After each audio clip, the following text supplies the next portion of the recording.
So I work at Amazon. I'm actually part of the Ops Tech IT team, which is just like operations IT. Aside from that, I just pretty much game. I'm at home with my fiance and four cats, and taking care of our newborn son.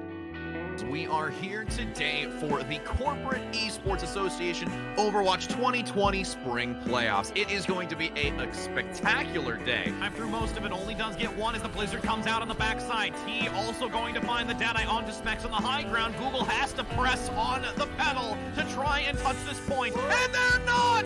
Oh, it comes up short. Amazon Fire Force will be able to take Volskaya Industries. CEA to me is like an organization that pulls together a lot of these like top companies around the world. I think it's like a great team building function, and then also it's for a great cause. It's for charity. And since two members showed up in the top lane, they're immediately going to go for the dive in the mid lane with the damage onto Pandora. They're going to be able to pick up the kill. Twice over for Apocalypse. Everyone else is going to be running for the hills. Nobody wants to be able to join in this fight. With the minions there, the Baron's still on everybody. This is going to be the grand finals for Team Amazon Stock Dip. They've got the money, $5,000 for St. Jude's Children's Research Hospital. They have secured it for themselves with a 3-0 victory. Yeah, so like losing to Adobe was like pretty heartbreaking.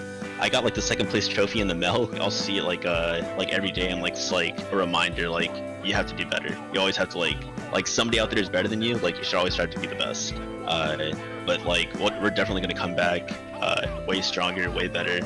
We don't want to drop another game during the season. We definitely don't want to lose in grand finals. Adobe Illustrators taking this next map.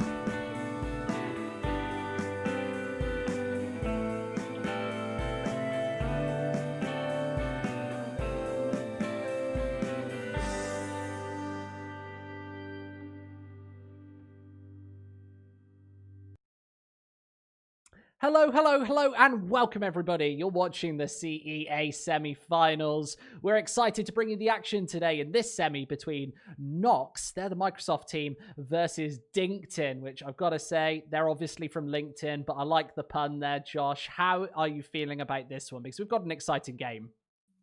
I'm excited. Yeah, we saw that matchup the other week, and I loved it, to be honest. I really like what this whole league stands for and what it's all about. We don't get to cast matches of Counter-Strike like this. It's always super serious, super competitive, and things like that. But this is just a bit of fun. We're coming up to Christmas. I've got my Christmas jumper on, and yeah, I'm super excited. Yeah, I couldn't be more excited either, to be honest. Remember, this is all for charity. NOX, they're playing for the Gates Foundation today, and we know that they do like such good work abroad as well, with sanitization, feeding hungry people, and really just doing great things with vaccines and awesome stuff in other countries as well, especially those countries less well off than maybe me and you are sitting here in our nice warm rooms and Christmas jumpers casting Counter-Strike, Josh, because there is a lot going on in the world right now. And this, obviously, playing games, doing all of this stuff is a bit of a time to forget all of that, but remember at the same time why we're doing it, why we're here today. And it's all about the charities. Remember that DinkedIn, they're playing for a charity as well. In the meantime, on my screen right now, they're actually playing for UNICEF USA. That's actually the first time that I saw that, but obviously another phenomenal charity right there. I think that we've seen all of these teams, at least the ones that we've casted, playing for great charities. Obviously, there's that prize pool split between the top teams in this tournament, and thankfully, these two guys have got through to the semi-finals here, so they'll be entitled to at least some of that, Josh. Absolutely, yeah. It's obviously semi-finals time. It's something that we haven't really put a lot of emphasis on just yet.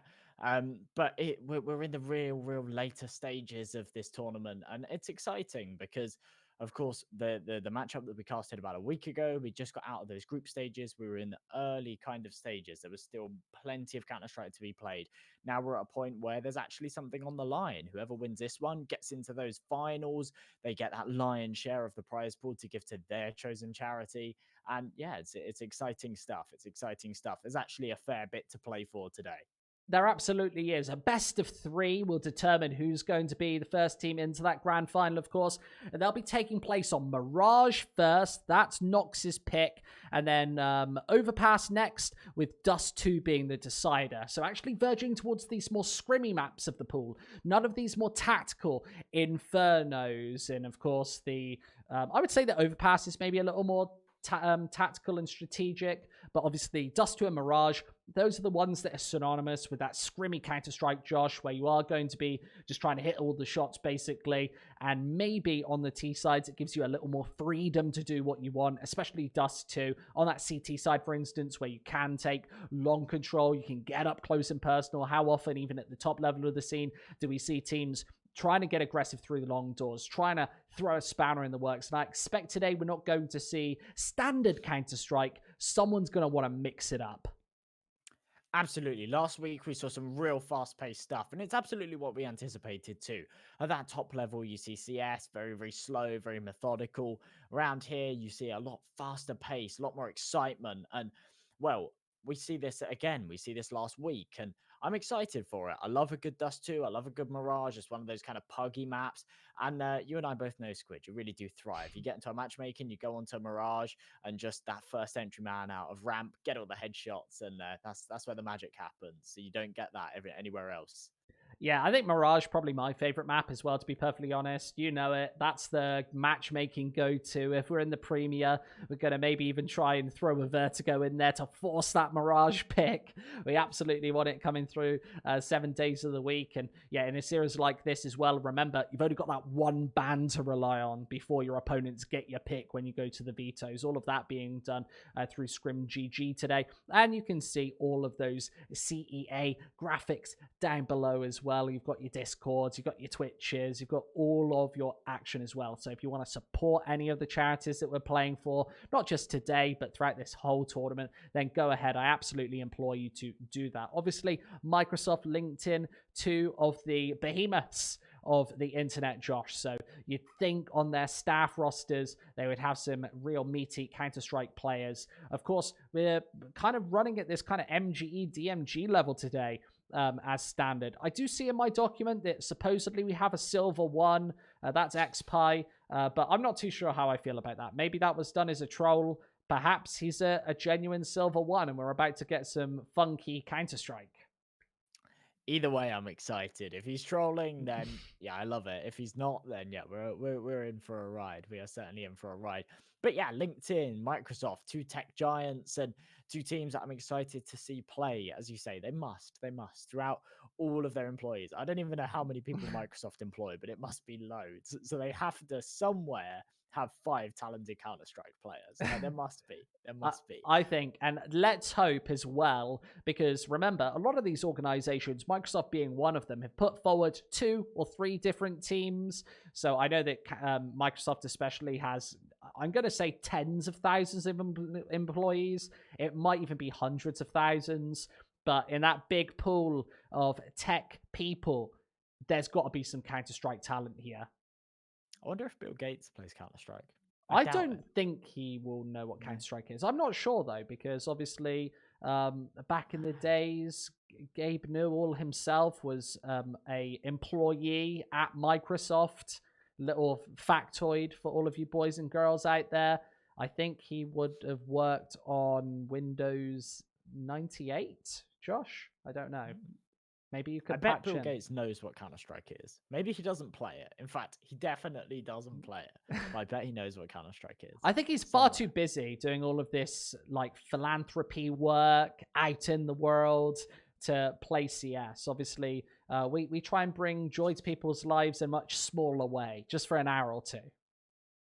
Yeah, I suppose. And once you get sucked into CS, that's it.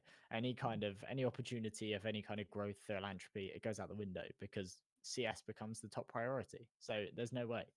Anyone that doesn't put CS at the center of their life doesn't play CS. That is true. It's a very addictive game. I would say out of all of the esports, I think we might even have the most kind of hardcore, like core audience as well. Maybe that's a lie. Maybe something like World of Tanks has a more hardcore audience. I feel like that's probably true. Maybe. I don't know. I only know one World of Tanks fan, and he was a bit weird.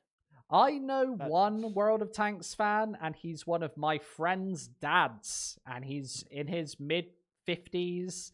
He's been playing World of Tanks for years. I assume that he's very, very good at it. But he's one of those hardcore members that kind of spring to my mind when I think World of Tanks player.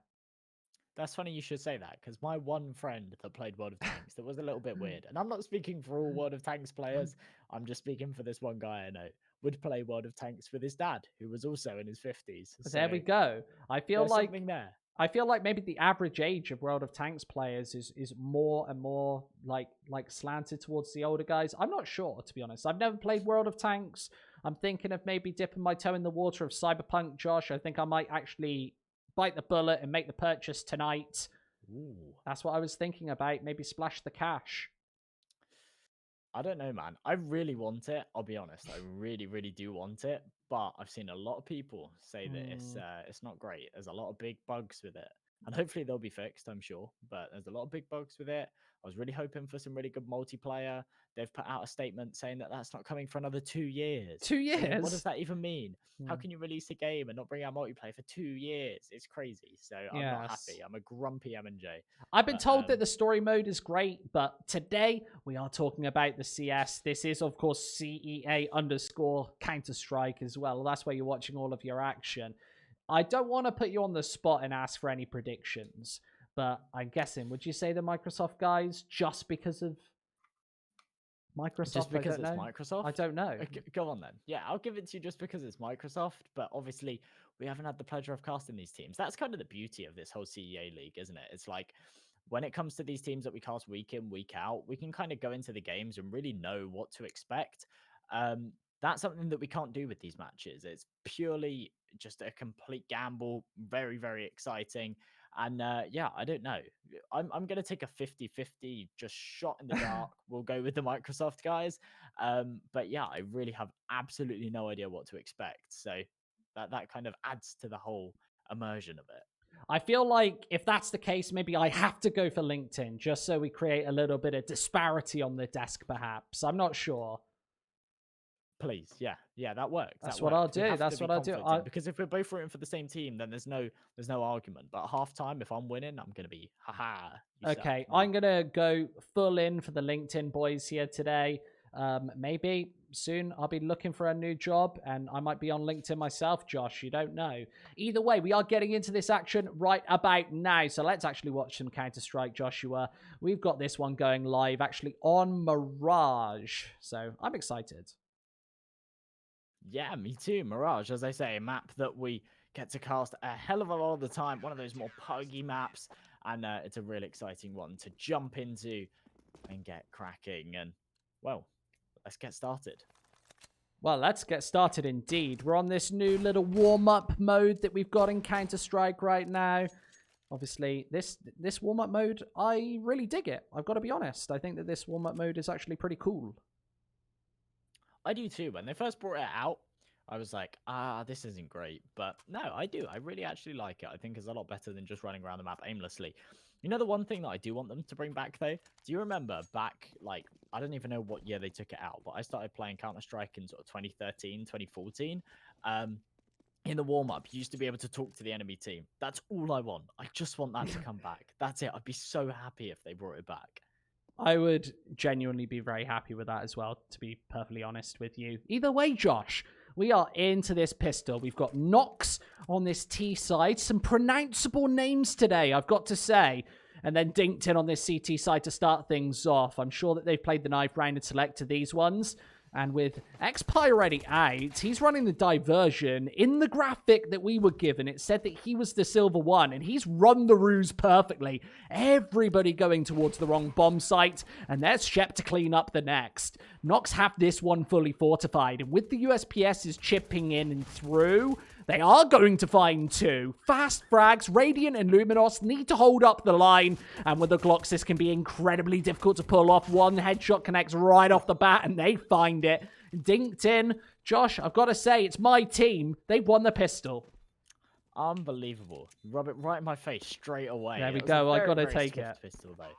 You don't often see retakes come through on the B side, but Pax, 3 swift headshots, and that is what the doctor ordered. It's enough to get that job done, and DinkedIn do take that pistol round. As we move into number 2, they're going to go for a bit of an investment here, of course. They got that bomb defused. They got all the frags. They've got enough money to go for this investment.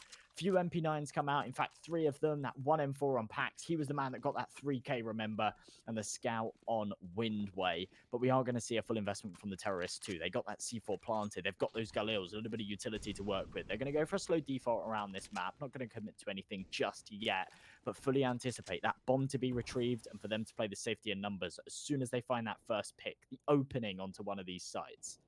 And just playing this one as slow as it possibly can be, right over that smoke, a little bit of initial preliminary damage dealt, but Shep's able to knock it right back, obviously a sturdy investment. And with these Galils, they can do so much damage. Fast onto the first, and, well, they found a second for it as well. Radiant and Pi both knocked to low HP. And with a scout in play, a couple of MP9s, it's one of those peculiar rounds where the CTs, they win the pistol, but they've got the worst buy off the back of it. And at the minute mark, this bomb should surely go down on the pointy letter. It absolutely could, and we often see this, the T's prevailing. If anything, they've actually got the heavier firepower, but as soon as this retake starts to come through, the MP9s start to do a hell of a lot of damage, and with Pi on low health, they have to be careful. They're all out in the open. These post plants aren't good whatsoever, and they're being mowed down.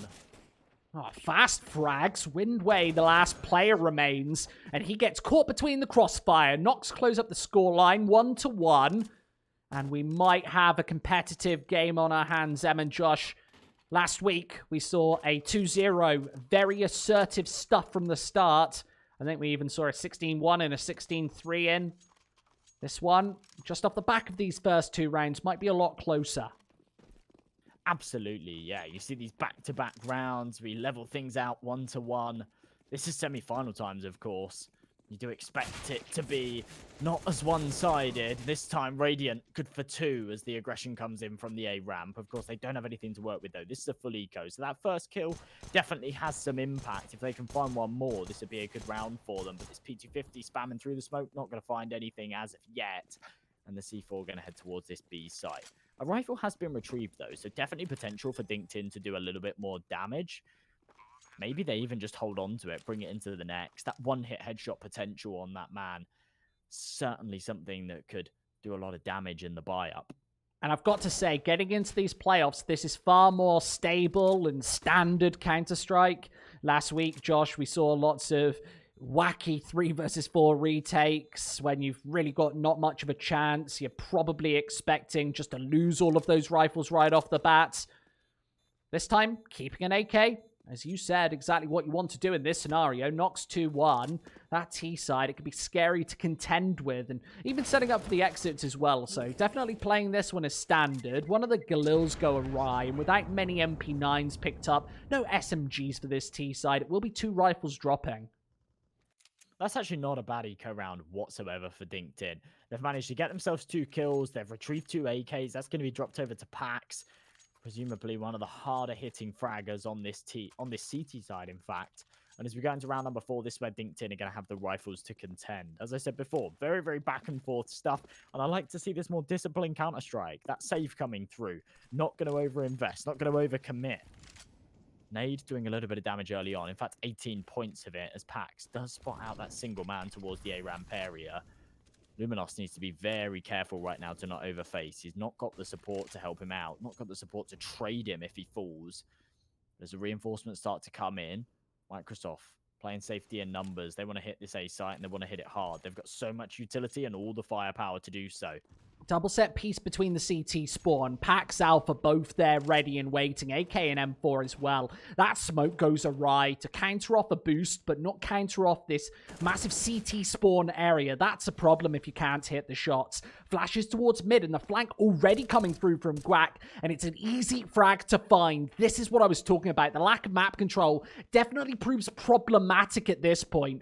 Bomb to go down, expends another smoke in translation, and Alpha cannot spray through it. it.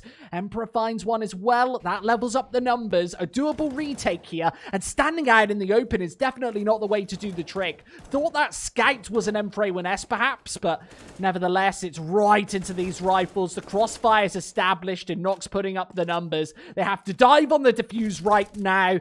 And with Luminos taken care of, that will be the scoreline closing up again. Well, back to level pegging, 2-2, and I think you might be right when you say that we have a close series on our hands. DinkedIn coming in with a beautiful retake once again.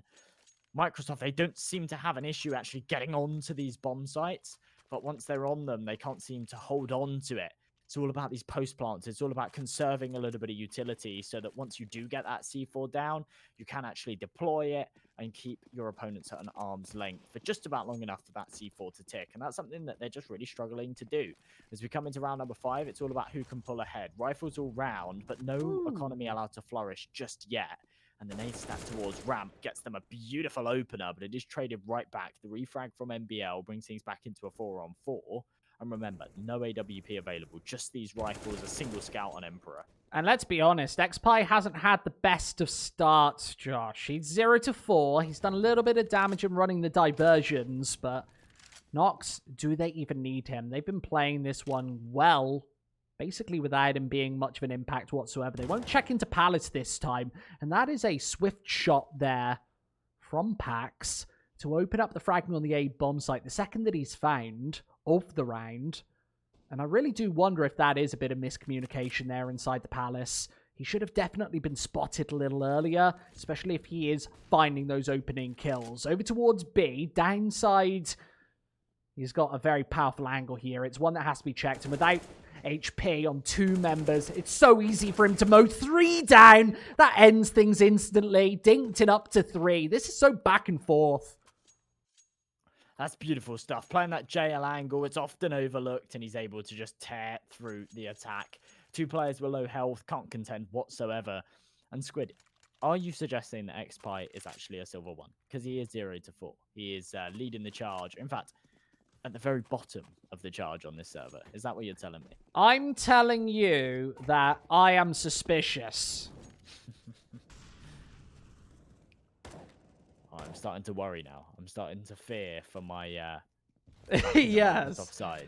You had first pick as well. Why would you pick the team with the potential silver 1? But your kind of call about Microsoft maybe being the best organization here seems to be correct, since 3 out of 4 of the organizations in this semi-final are Microsoft.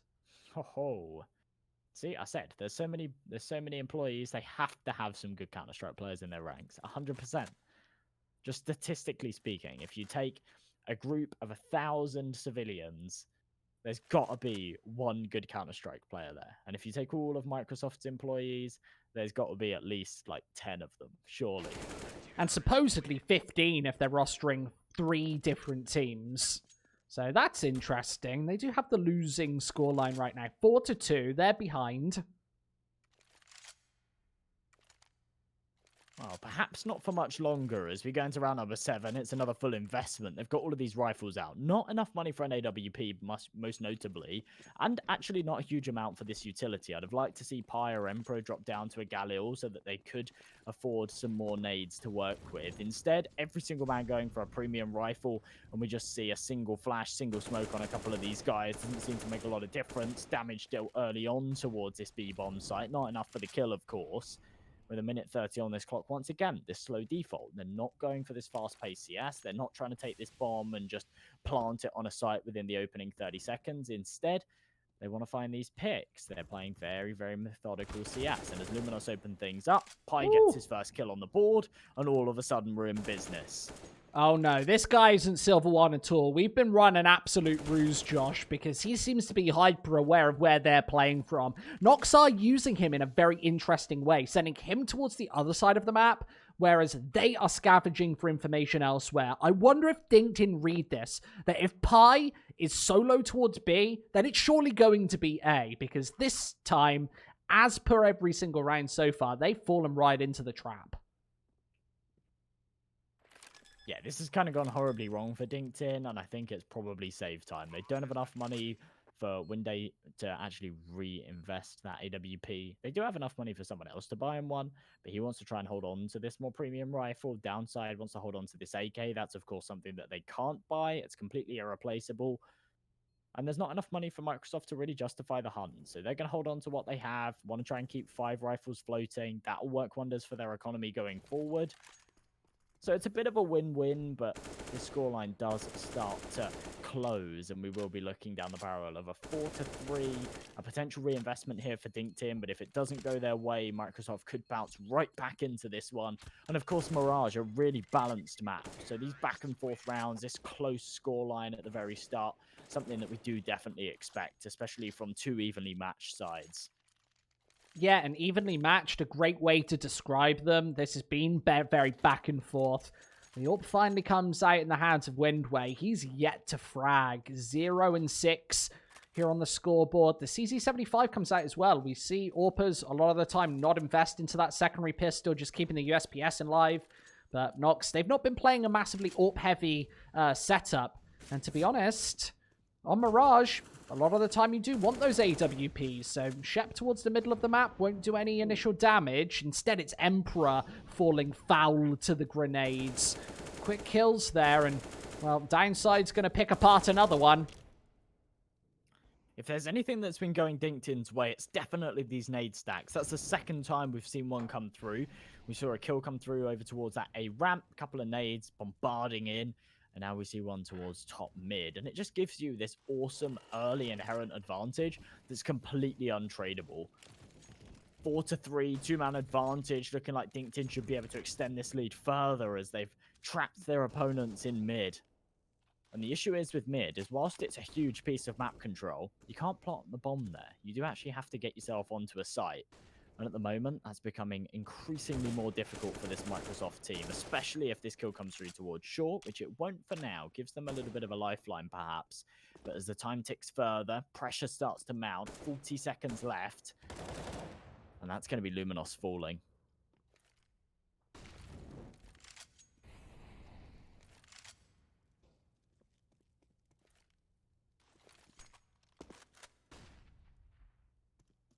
This AWP just wants to stay alive. Doesn't want any potential for Radiant or Pi to actually eliminate him. And as they come up connector, the issue is there's just this crossfire in play. There's absolutely no chance for Radiant and Pi to get anything done there. They don't have the utility to actually isolate one of these men and take the fight 2-for-1. So they have to go in for a 2-for-2 engagement. But the issue is their opponents are left, right, and center. So there's absolutely no way they're going to win it.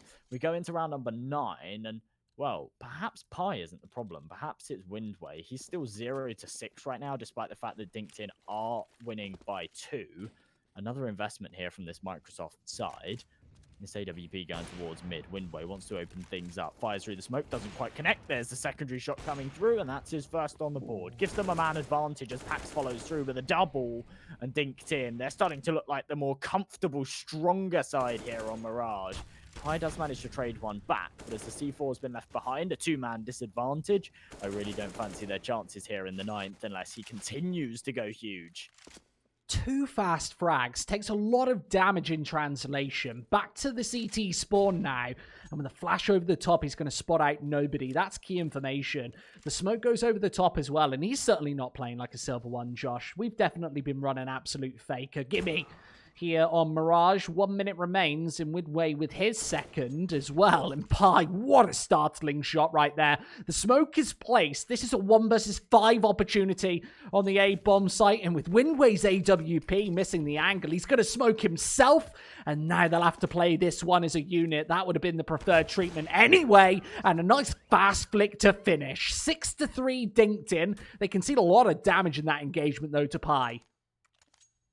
I feel like I'm the Counter-Strike, not wizard, I don't know what the word is if I just curse it. Everything I say is cursed.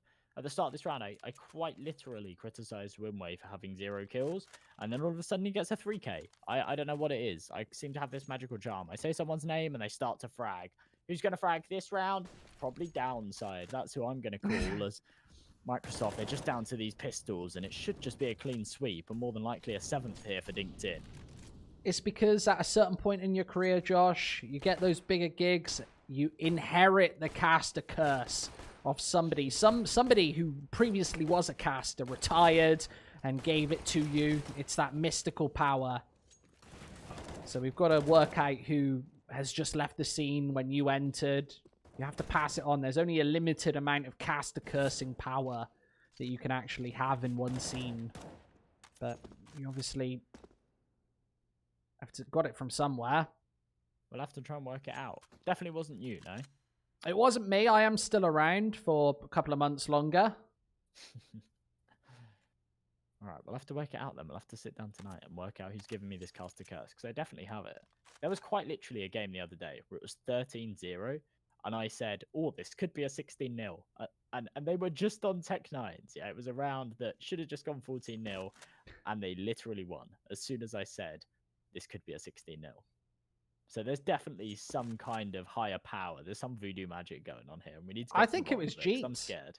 I'm pretty sure it was Jeet. As soon as Jeet got a full-time job elsewhere, he passed on the caster curse to somebody else, and that is, I think, when you inherited it. So I'm going to blame him for that one, as I blame him for most of the problems that our industry has, even though he's a great guy, to be honest. 10 seconds left. This is a shutdown. No opportunity for a bomb plant.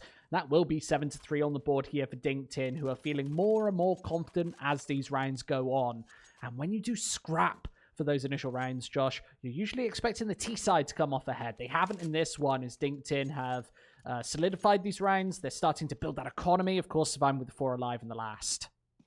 Well, I was wrong. It was actually Pax that got the 3k in the last. Of course, as I say, they were just mowing down those pistols. You do expect them to have a relatively clean round.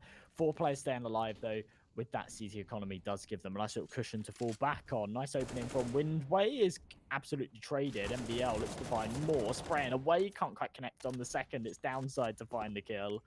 He's playing towards short, and he has been a rock-solid defense. A complete wall that doesn't let the T's in. As he's bouncing above this fence, snappy headshot onto the second, and all of a sudden DinkedIn. They've got a huge advantage, and Pax getting aggressive, goes completely incognito. 4 versus 1, Radiant, all on his lonesome, and I think he's probably shivering at this point. Really nothing he can do here. Minute 10 on the clock, definitely time to play with, C4 in hand. But how he can get onto a site and actually make this one work is beyond me. Yeah, he's going to have to do something outrageous, and with that first kill, that could be the opening that he was looking for. Can't actually connect with that secondary headshot. That would have almost leveled up the numbers, and through the smoke, he's able to knock away another face. Downside, he's going to drop, and now the A-bomb site in contention. Pax with the angle, and almost missing that one. It will be DinkedIn up to 8 regardless. 8-3. Lead of 5 here on the CT side. They're getting to that number of rounds that you're really looking for here, Josh. You're looking for maybe 9 or 10 rounds here on Mirage. Feeling good about it.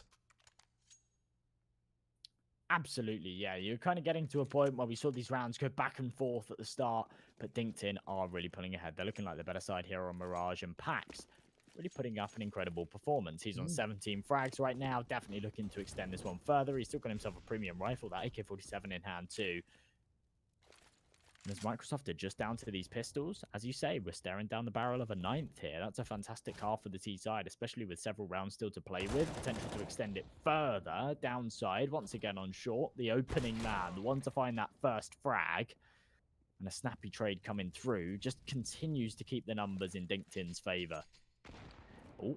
And at this level of play, Deagle's Tech 9s, they're actually less effective than in any other level of Counter-Strike. At the very lowest levels, sometimes you give them an opportunity back in, and of course at the highest levels, there's an opportunity because those guys can hit every single shot if needed. At this sort of a level, it's very hard to actually make a round with just Deagles and body armor pay because you need 5 headshots basically. 9-3 on the board here. DinkedIn solidifying that minimum benchmark we were looking for, and maybe a little bit more here. Gunning for a 12-3 half. That would be a sensational start to these semis. Absolutely. You need 5 headshots, and those 5 headshots aren't often easy to find. Ever since I called out Winday, he's actually started to put these numbers together. He's on 7 frags right now, middle of the scoreboard, looks to extend this one even further as he's heading towards mid. Pipe posted with the angle. Snappy headshot does give Microsoft the man advantage here in the 13th, but they need a whole lot more than that. They're really looking to take this round. Otherwise, DinkedIn get to double digits early, and that's far more than they should be allowed. Radiant contributing further. 5v3, minute 20 on the clock, and Microsoft have already taken quite a lot of control. The issue is they've left this bomb behind, so if they do take this A bomb site, they've still got to go back and retrieve it. It seems, Josh, that I have got voice enable 1 on. So we might even get some cheeky voice comms. I heard some there. I think it was a word beginning with B and ending in itch. I don't know, though. I've got it on too. I could hear it too. I love it. Am I correct? Was that the word? I'm not too sure, to be honest. He has a bad mic. I'm going to be a little bit toxic. Noob mic. Oh, XPie is actually exceptional. We've seen him hit a lot of these speedy shots, and with the smoke placed, Radiant a powerful position. If he can take away Guac here, I think that there's absolutely just a guarantee that they take the round, but Windway, 2 frags already, AWP in hand, the best weapon to be holding on lower HP. Let's see if he can catch somebody off guard. And with Radiant looking the other way, this is the worst angle for the job. Windway's coming in from the rear, and they're taking a lot of time on this retake. They're barely even going in for it. That incendiary grenade is going to be misplaced. There's nobody here. That smoke grenade's going to fail as well. That goes right onto the bomb site, and there goes Radiant. Lovely angle, both frags. Bish bash bosh up to 4. I did start to worry for Radiant when he was out in the open, just looking towards connector. But as soon as he actually got into the connector, secured control, and confirmed that no one was heading towards mid, he could divert his attention elsewhere. He heard all of those footsteps on site and just peek out at the right time. Get 2 snappy headshots. That's going to be the 4th for the Microsoft NOX. And DinkedIn, whilst they do still lead by a considerable amount, their economy is in tatters. And if they don't win this one, then it should go 9-6, which is a pretty acceptable scoreline at halftime. Definitely one that the Microsoft NOX could come back from. So this is a really important round for DinkedIn to take. And as there's no AWP on this opposition, definitely a chance for them to do so. Alpha getting nice and aggressive towards ramp, but just with that 5-7, can't contend with the AK of Radiant whatsoever. And that is going to be the man advantage going on the Teeth side.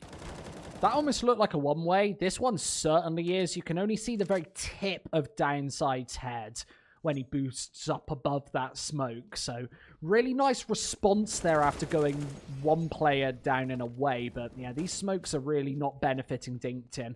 They've gone down a player, and this site is about to fall. Another smoke grenade for jungle, and they're going to try and push and force the issue early. Downside, not a lot of damage dealt through that one, and certainly nobody dropping. Here comes the retake, though. All 3 players already here, and a great flashbang to open things up. Radiant needs some shots here. Where's the repeak? It's not going to come, and this bomb, it's actually planted out in the open. There's a chance that if they get the smoke away, they can ninja, and they don't even need to. Double digits DinkedIn. Oh, that's a shame. A little bit of a lack of coordination there from that T side. If they go for that double peak, there's definitely a chance that they get that one done and they put their 5th on the board. But instead, it's just a little bit too late. The first man faces, he dies, comes into a 2-on-1, and there's absolutely nothing that they can do. 10-4. If they can take this one 11-4, then I think we might be in for an early night. If it goes 10-5, plus the pistol, definitely a chance for Microsoft NOX to come back into this one. Round number 15 is where the investments come through, though. Rifles all round, but AWP on Pine, none available for this CT side. But they've still got utility to work with. There's definitely enough firepower for a rock-solid defense. They just need to hit these headshots. And as they've got heavy presence towards mid, in fact, 3 guys posted, they will be able to find that opener and potentially more. Yeah, this defense looks great. Feels like DinkedIn's rotates have been perfectly timely as well. Yes, this Emperor A1S could get taken down, but Emperor's not forcing the issue. And without any secondary defender on this B bomb site, he needed to find that kill a little speedier. Still 70 seconds to play with, but if they force the issue here, it is against the double defense with packs coming in from the back. Radiant's taken the entirety of this A bomb site, but with the C4 going awry, it's lost in translation. And NOX might just get the socks knocked off in this one. 11-4 looks like the likely scoreline, and with Radiant Luminos last 2 alive, B-Apps taken by the CTs. This looks totally dead in the water. Alpha finds another one, and Luminos surely gets caught in the crosshairs. It's 11-4 to end the half. That's fantastic. Downside and Pax just putting up an incredible defense on this CT side. And I was about to say that was a fight that really didn't need to happen over towards the B apartments, but I was wrong, to be honest. As soon as he got that early information, relayed it to his teammates. There was a flank coming through the apartments, a rotate in short, and they were fully prepared to deal with that push. DinkedIn onto 11 at halftime. This has been incredibly one-sided so far. And I think if they can take the pistol, they should definitely be able to close this one out. They do just seem like the better side here on Mirage. And we might be looking at our finalists early unless Microsoft NOX can really come back into this one swinging. Yeah, we know that we've got Overpass coming up next as well.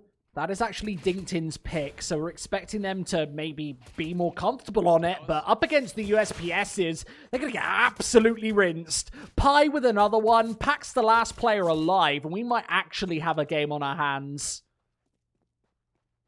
Absolutely, yeah. The pistol goes DinkedIn's way, it goes 12-4, and I think it might be that's just it. But right now, not looking like the case. Pax last alive, putting up a sturdy attack, but just not enough. A 3 versus 1, one that he just can't pull off. Does a lot of damage, but that is not going to be enough. 11-5. I assume DinkedIn go for a force here. They've got enough rounds to play with, but with no bomb plant, maybe they do go for this full eco. They're all at this 2k mark. They can go for a full investment in the next, and that's exactly what they're going to go for. And I love to see it. Discipline Counter-Strike. They've got the money. They've got the rounds. Let's just keep this one fully competitive. Make sure that we don't allow our opponents any more than they need. Yeah, there's no reason to overinvest in these scenarios whatsoever, is there? Don't pick up the body armor. We've talked before about how hard it is, especially at this level of play, to even get a bomb down if you go for a force buy. Very difficult to do. Just eat the full eco. Even if it gets completely crunched up, then there's an opportunity to get rifles out in the next. And that's exactly what we'll see happen. Absolutely. And there's potential, in fact, a temptation that the Microsoft NOX actually stick with these MP9s. And DinkedIn with the premium rifles, those AKs in hand, will actually have a massive firepower advantage here going into the 18th. Now, ordinarily, that wouldn't be a problem. But with this kind of scoreline, securing 12 rounds is actually massively impactful.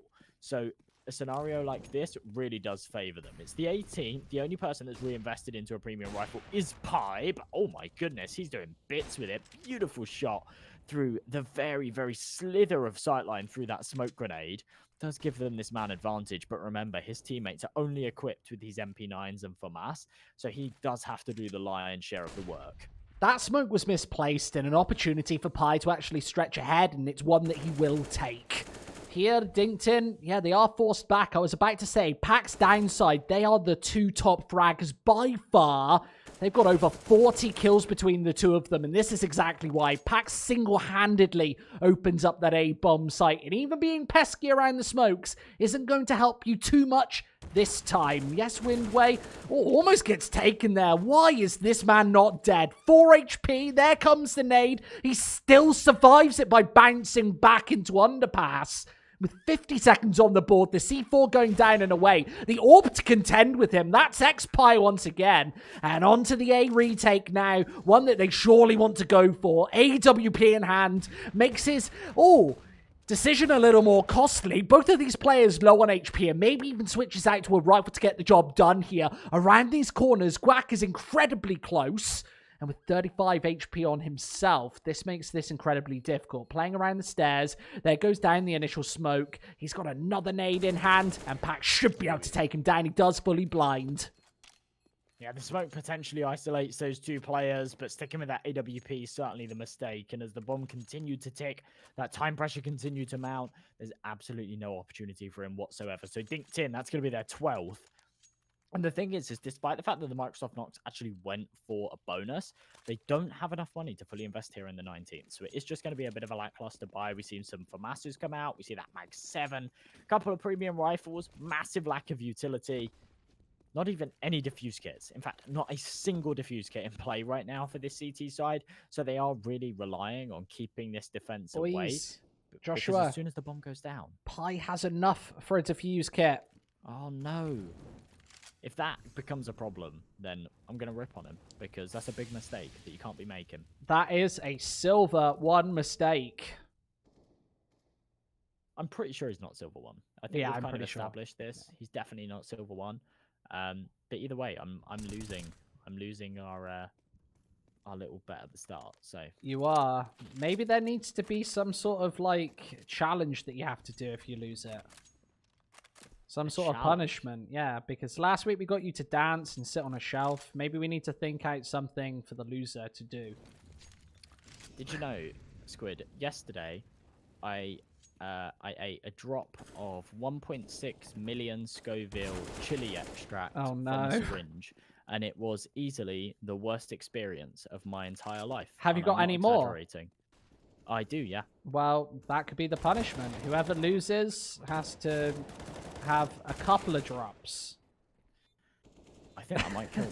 I actually think it could be enough to hospitalize me. But Is it that maybe, bad? Maybe I'll commit. It's really bad. I'm not even joking. Easily the worst experience of my life. Easily. That's a I'm big not statement. joking. That is a big Very, statement. very bad. The loser has to eat an onion.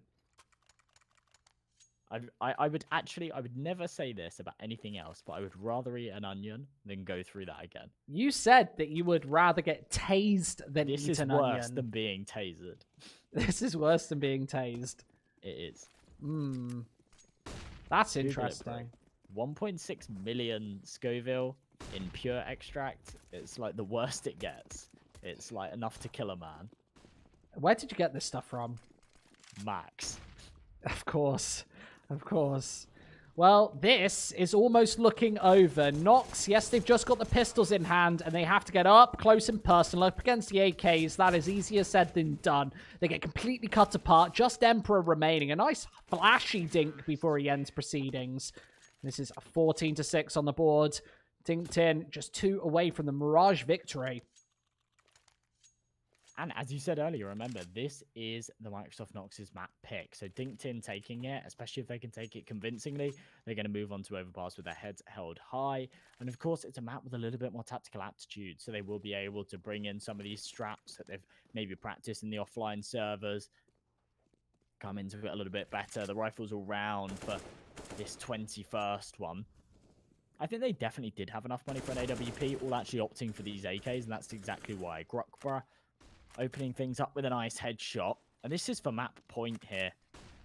And they're just spreading around this one. Once again, not committing to anything just yet. They've left that C4 behind, playing a much slower style of CS. They want to find a couple of openers before they commit to anything. Let's be honest, they're playing as the better coordinated unit as well. They're playing like a team. You see Downside there, just taking connector assertively. You look at the mini-map, and they're all bunched up together on this A-bomb site. Nobody really going awry, and even just Downside pushing the issue with support from behind when needed. That's a flawless round. Might be enough to end this first map of the semi-finals. DinkedIn, 9 chances to close. Absolutely. And it's not something that you can necessarily fault with Microsoft's CT side. It's more the fact that on their T side, they weren't doing this. They weren't playing this super coordinated CS where they're peaking everything as a duo. They're getting these trades in. We see Pax and Downside on 26 and 24 kills apiece. They're doing the lion's share of the work here on Mirage. We're 15-6. It's just incredible stuff. Looking like the 22nd and potentially the last round of this map might be a fast B here. That smoke in place means that they are going to be kept at an arm's length for a moment or two, but only one defender posted towards this area of the map. And as soon as he goes down, just with that MP9 in hand, this should be the round going in DinkedIn's favor. And Shep is right here, but only with the UMP right now. They are going to roll right over the top, and potentially this bomb just going down, and they're all being locked out for what I think is the final time. Well, 5 versus 3. This retake coming through, and it's not going to happen. Downside, 2 swift headshots leaves Luminous all on his lonesome over towards short. Scout in hand, and an impossible task to pull off. A 5 versus 1.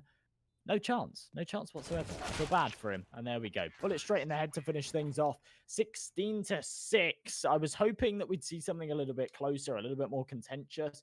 But once again, another very, very one-sided affair to kick things off here in the CEA. Yes, and semi-final time as well. You think going through these groups, having a little bit of time as a team, that maybe that would have been a little bit closer. It definitely looked like it was going to shape up to be a much closer game right at the start. It wasn't. A very one-sided performance, and we do go to their map pick next. That's obviously Overpass. We talked about it a couple of times here, Josh. And then, as a decider, that will be Dust 2, if we even need it. I'm hoping for a 3-mapper. I've got my fingers crossed, and I hope you have too. We'll go to a short break, but don't go very far. We'll go into map 2 after this. So I work at Amazon. I'm actually part of the Ops Tech IT team, which is just like operations IT. Aside from that, I just pretty much game. I'm at home with my fiance and 4 cats and taking care of our newborn son.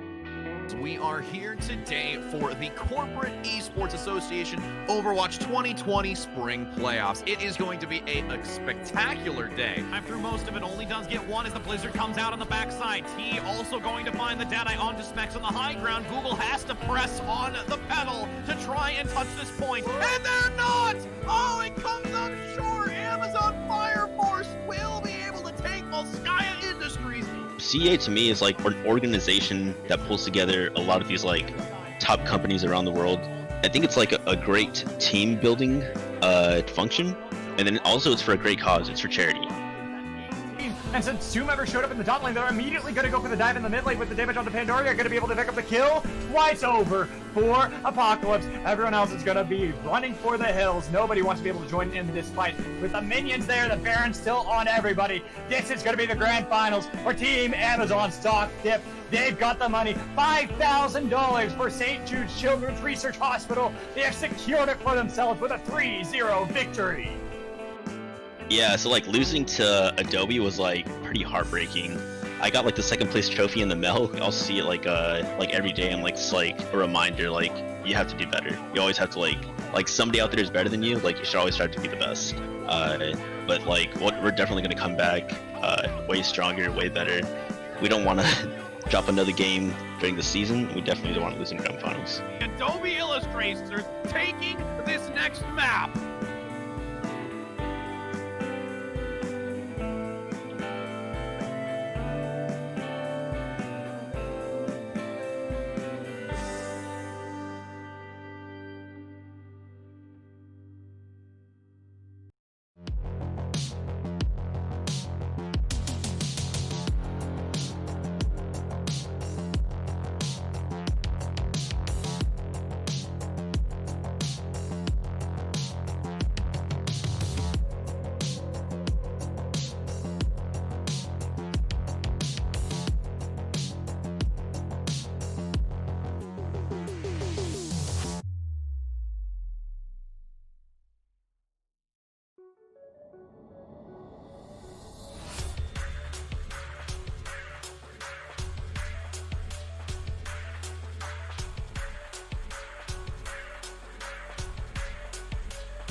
Welcome back, everybody. You're watching the CEA semifinals here for CSGO. We've got Microsoft NOX versus DinkedIn, if that's what we're calling them today. And they are one map up here, Emenjay. So looking to try and close this semifinal out in 2. Definitely possible. And they've got the opportunity to try and do that here on their own home pick of Overpass. They absolutely do, yeah. Well, we saw this one go back and forth at the start of Mirage. I think we were 3-3, 4-4. It was very, very close, contentious Counter-Strike.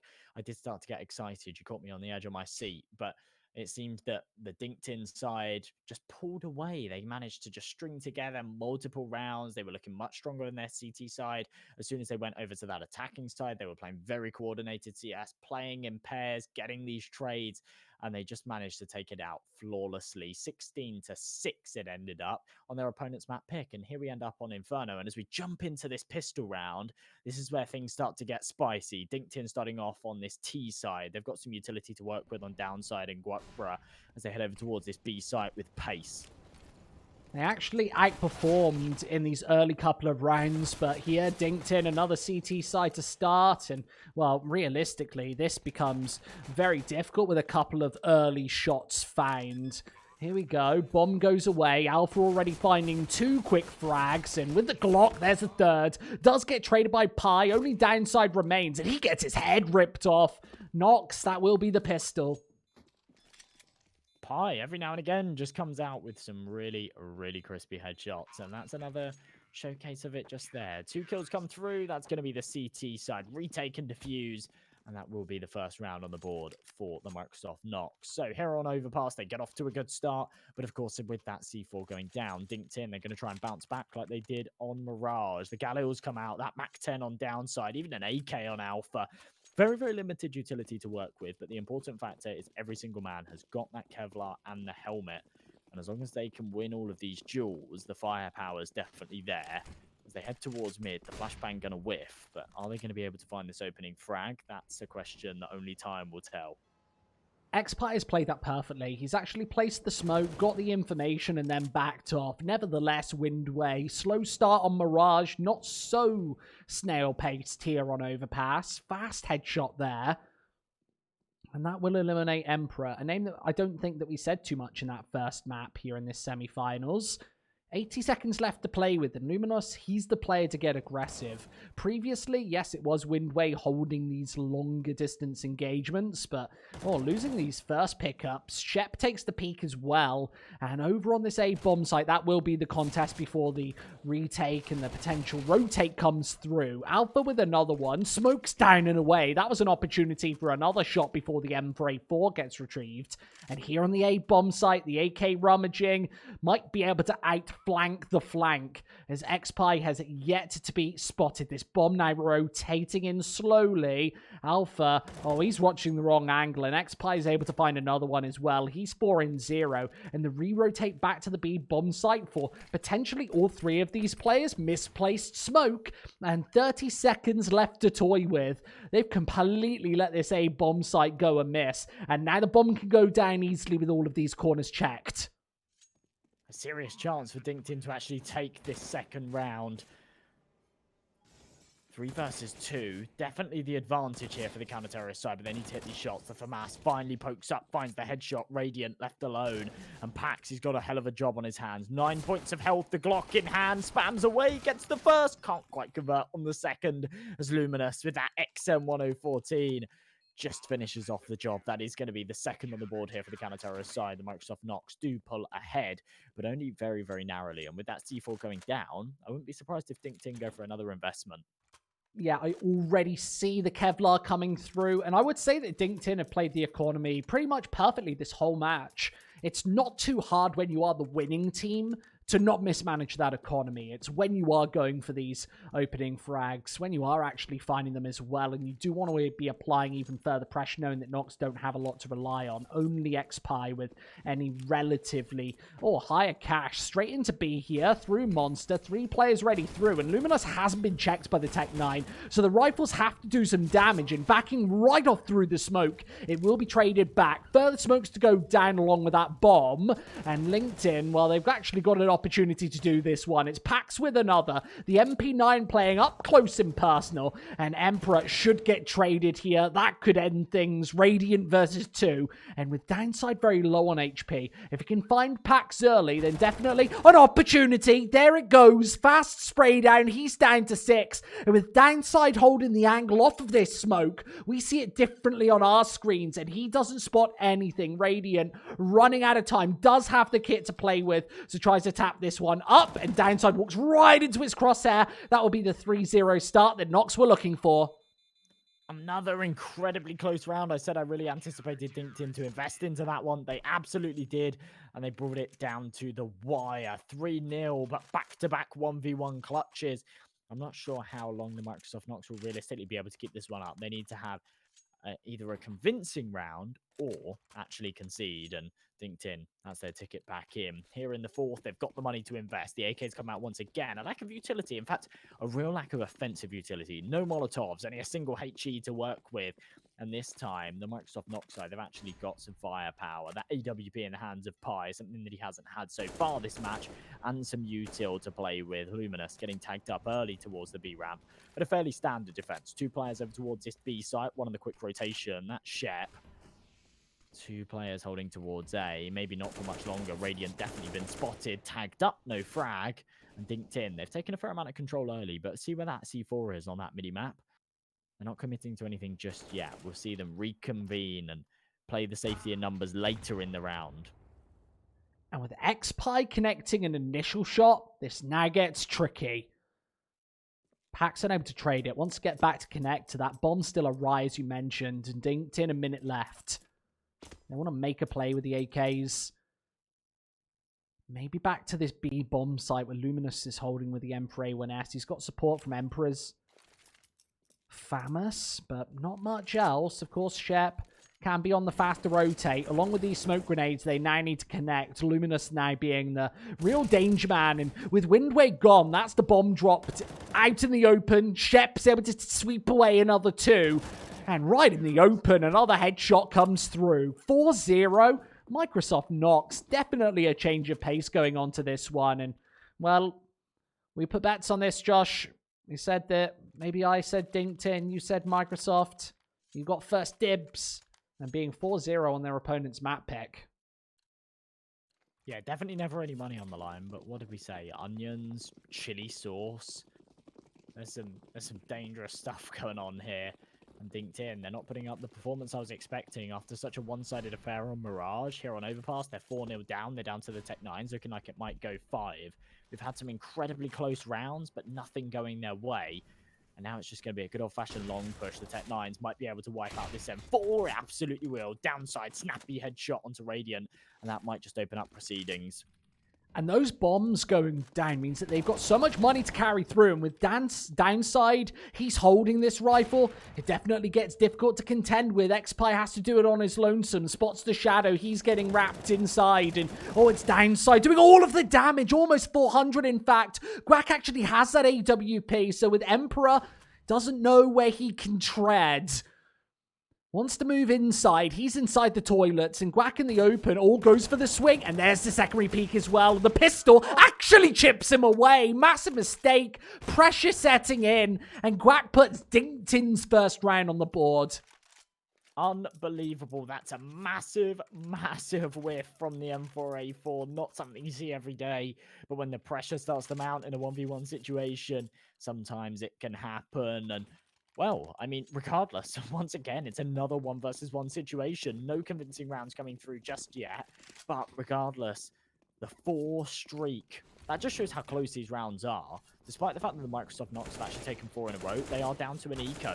They've had only 1 alive in many of these, and now they're just going to be mowed down by the rifles. The AK is chipping through these pistols, and Radiant last alive just with a 5-7. No Kevlar to back it up. This should be the second here for DinkedIn. But remember, they will be tested once again in round number 7, where the rifles will come back out for this CT side. Oh, that is an ace as well. Pax actually plays that perfectly there. Sitting behind the smoke to addition. That will be the second round on the board there for DinkedIn. Easy one at that against the eco. Another buy is coming for Nox. They've got enough to go for the full investment here. AWP comes through in the hands of XPie. He's actually been a great player with it. despite his supposed rank. Joshua, I think that we've kind of got to the bottom of this one, that he isn't a silver one. After what we saw on Mirage, he was actually one of the better players, I've got to say, and top fragging here on Overpass as well. And I've got to say, if you've got a silver one top fragging, probably not the best of starts, but of course, he's not. It's all a lie. The cake is a lie. The pie is a lie. Absolutely. Not a bad rankster. He's just a bit of a prankster. Luminous. Oh, I have no idea how he survives there. 5 points of health. Only 1 bullet needed to get rid of him. And he walked right into the sightline of Pax. And he just wasn't eliminated. That's unfortunate stuff. Nonetheless, 4 versus 4. A lot of damage dealt to this Microsoft NOX side. That nade going to deal further. Shep still surviving on 50 points of health. Can't imagine for much longer as Alpha still chipping away. We are seeing much better Counter-Strike, though. Really contentious stuff. Really exciting CS. Not something that we saw too much of last week. Luminous right now, he's got right behind enemy lines with this M4A1S in hand. Can cause complications for this DinkedIn side. Still the man advantage. With this AWP, certainly could cause problems as he starts to fall back. Take a longer range angle. His teammates aren't supporting him. He's got 2 players away on the B bomb site, but they can't actually control the C4, so that's going to go awry, and the numbers evened up here. In the second rifle round that we've seen, full buy at least, Pax will be the first man to spot out a hip. Taking away Emperor in the meantime. That's the B bomb site. Not quite taken yet. Shep's still alive. He incurred a lot of damage earlier on. And there's the rest as well from Alpha. Doing everything right now. And there's Pax's AWP to close. Fast frags. DinkedIn's third. As they have broken these buys now twice on the T side. Absolutely. Snappy flick to finish things off as well from Pax, despite the fact that he's not that primary AWPer, nonetheless still leading the charge. Maybe I'm reading a little bit too much into this, analysing it a little too deep, but on that CT side, you have a serious decision to make. When you've got one defender that's got aggressive towards connector, found that control, spotted out that C4 towards the T-spawn, you either need to push in and support him and actually defend it from enemy lines, or you just need to kind of leave him for dead. Hope that he makes a play. If he does, then you win the round. If he doesn't, then you just kind of play this standard setup, but just with a man disadvantage. And they go for the latter in that one. Doesn't work out for them whatsoever. It does cost them 4-3. They have found this opening pick, but just with the pistols in hand, these AK should be able to tear through. They absolutely do on the B site, and this should level out the scoreline 4-4 here on Overpass.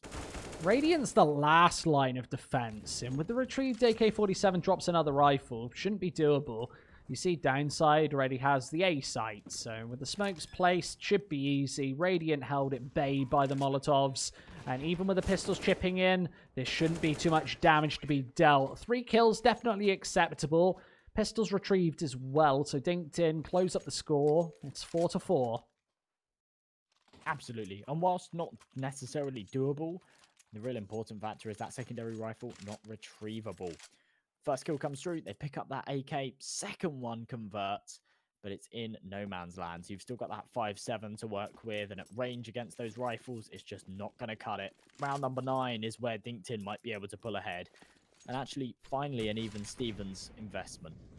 Rifles all round, AWP on each side, utility to work with, kits on the defense, and Luminous opening things up nicely over towards B short. Throws that smoke down, Pax unable to get the refrag towards the A bomb site. So, Microsoft NOX start off with a nice advantage. An all to play for series, remember. Single elimination. You don't get second chances in this. It's much different to those group stages where you're playing round robin, you're expecting, yeah, if we lose a map or so, we can easily come back and make our way to those quarterfinal, semi-finals. We've been brought in, wheeled in for the playoffs, but lots more Counter-Strike was played before then to see who was going to sweep up this prize money for their respective charities. Of course, we're all playing for charity here today. Nox playing for the Gates Foundation, DinkedIn for UNICEF, USA. 45 seconds left to play. It's the B bomb site which seems under contest. 2 versus 4. And the AWP will be the second man through here. Windway, yes, he has it in hand. Maybe even wanted to backtrack here. And Luminous has the angle perfectly. That drops to C4. Downside, no chance. I wonder what he does about this one. 30 seconds left to be played. Probably doesn't want to save this rifle, so straight into the A bomb site perhaps to do some bonus damage. And up against Pi, never easy, but he gets fully flashed, and that might even give a bomb plant opportunity. Radiant does want to dive off the back of it, knowing if he loses his life, it now makes it possible. And straight towards Long as well, and this rotate is incredibly delayed. Emperor and the T-spawn, they do have the kits to rely on. So with Downside taking one of the more powerful angles, not caught in translation then gets difficult. Radiant taps that bomb. That allows Downside to get into an even more powerful position. And he lines them both up. 2 kills. Emperor, he's a million miles away. And this might be the biggest misplay that we've seen from NOX. He'll frantically dive onto this A bomb site, but I'm sure he's not got enough time here. And Downside takes the peak for the 1 versus 4. Unbelievable. What a clutch for him to come out with a round that DinkedIn really could have done with taking.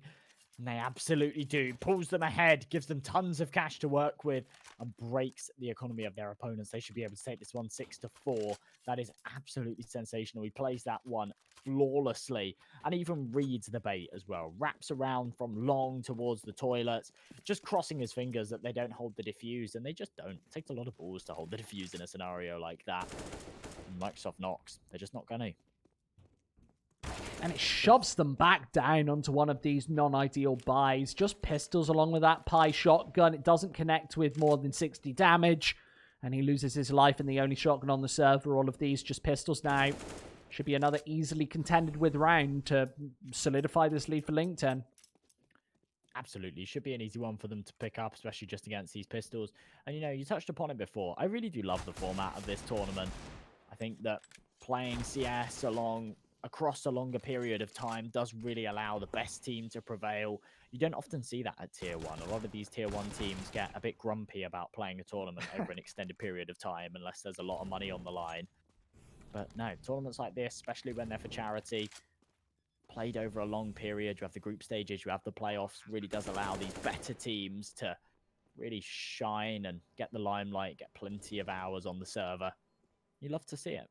And it's fun as well. Like, these teams don't get the chance to play a lot of competitive Counter-Strike that means something for money.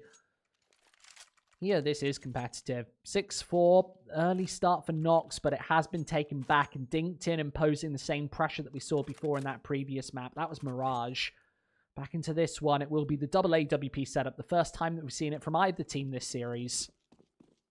And let's just keep our fingers crossed that for everyone besides DinkedIn's sake, that this one doesn't pan out to be like Mirage. We've seen a very, very contentious early start, but DinkedIn definitely looking like they're pulling ahead here on Overpass. Pi, nice opening pick towards the connector. Really, really aggressive stuff. With no support, he's playing a dangerous game, but it does pay off for him here in the 11th. So man advantage for this CT side, and they can start to play a little bit more passive here. Take a step back.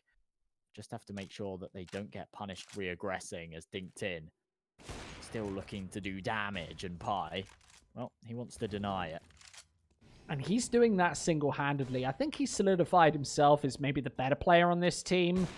Maybe that is why we got the Silver 1 memes. Shep as well. The double AWP setup proving out perfectly.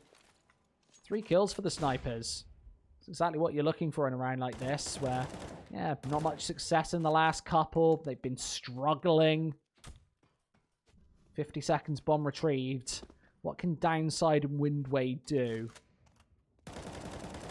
Not too much, perhaps. Just looking to hold this one at range with the AWP. Nade over the top.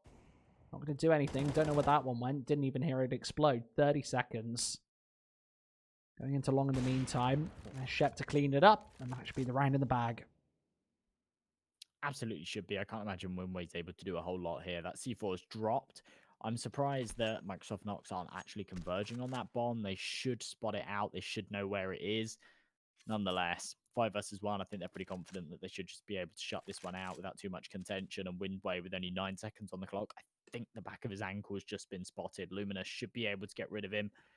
Might even wait until after time to do so. This would be absolutely brutal. I want to see him go for this swing and finish things off. Windway does find one, even the second, but does drop. So no cash coming through. That's after time, of course.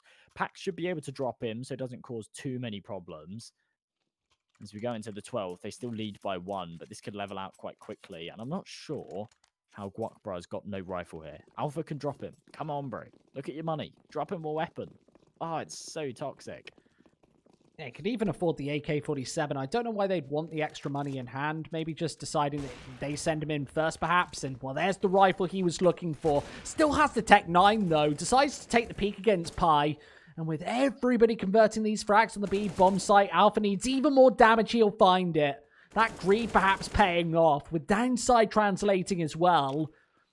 Those 3 along with Pax, definitely the top fragger in the first map. And that's shaping up to be the same once again.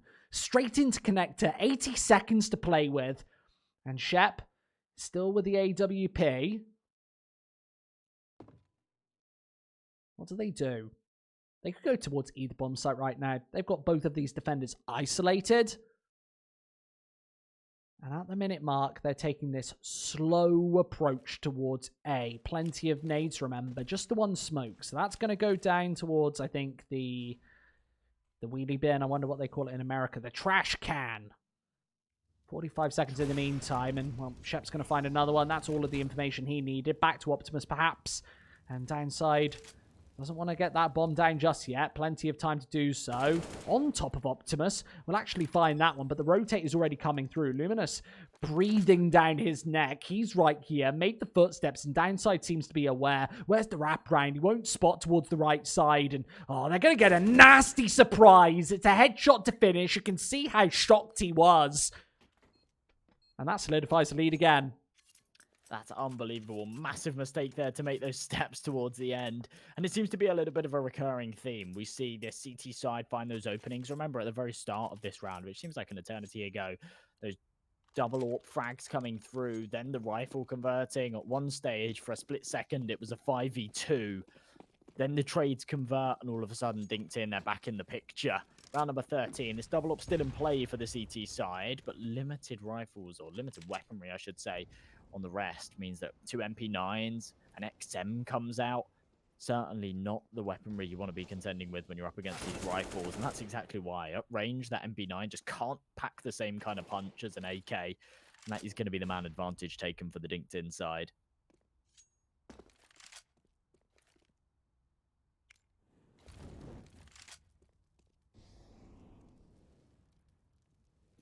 Molly goes over. Clears a couple of bases. Luminous just on the other side of this door. He could do so much damage if only he knew. But as the flashes start to come over, there we go. 2 quick kills. Gives them an advantage. Back into a 3-on-3 as he gets traded. That C4 still left behind. DinkedIn need to be aware of it. I think they might have just realized. They're going to head back, grab it. Surely downside realizes that this B bomb site is actually completely open. The only contention is MBL with that AWP. He'll surely head towards heaven. And as that smoke starts to dissipate, they need to speed things up. He's actually going to start to rotate. That might be a little bit of a mistake. I'm not really sure what's going on here. Downside, given up the control that they once had.